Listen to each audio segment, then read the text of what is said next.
আসসালামু আলাইকুম, সবাই কেমন আছেন? হাফিজা কিচেনে আপনাদের সবাইকে স্বাগত। আজকে আমি খুব সহজে ব্লেন্ডারে কিভাবে কেক বানানো যায় তো কেক বানাবো। তার জন্য এখানে আমি চিনি নিয়েছি, চিনিটাকে আগে ব্লেন্ড করে নেব। তারপরে এখানে আমি 3টা ডিম দিয়ে দিয়েছি সাদা তেল, ভ্যানিলা এসেন্স 1 চামচ মতো দিয়েছি। আবারও খুব ভালোভাবে ব্লেন্ড করে নেব খুব কম সময়ের মধ্যে। তো দেখুন এখানে ব্লেন্ড করা হয়ে গেছে। এবার এক এক করে আমি এখানে ময়দা দেব। এখানে ময়দা দিয়েছি আমি 1.25 কাপ মতো।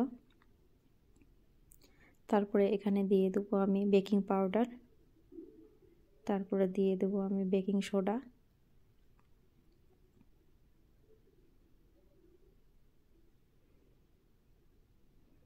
এখানে আমি মিল্ক পাউডার নিয়েছি, দিয়ে দেবো কোকো পাউডার। এখানে আমি কোকো পাউডার 2 চামচ মতো নিয়েছি। তো এবার আমি ভালোভাবে চেলে নেব যেন দলা দলা না থাকে।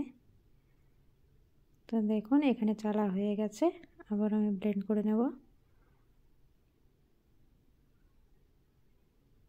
তো মিক্সিতে খুব ভালোভাবে ব্লেন্ড হয়ে যায়, খুব সহজভাবে হয়ে যায়, সময়ও কম লাগে। তো দেখুন এখানে আমার ব্যাটারটা রেডি হয়ে গেছে।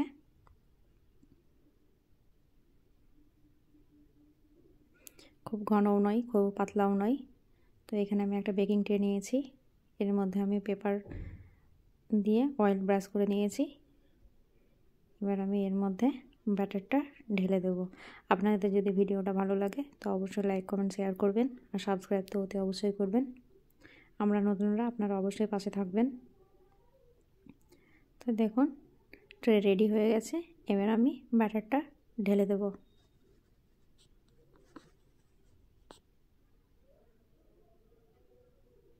ব্যাটারটা ঢেলে দেওয়ার পর 2-3 বার ট্যাপ করে নিতে হবে যেন এয়ার বাবলগুলো বেরিয়ে যায়।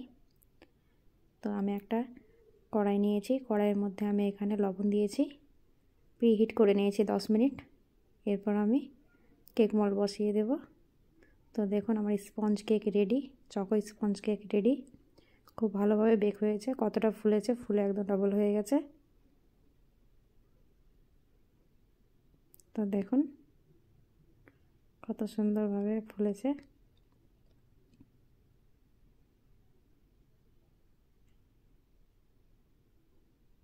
তো কাট করে দেখিয়ে দিচ্ছি, দেখুন আর কতটা সফট হয়েছে, কতটা স্পঞ্জি হয়েছে।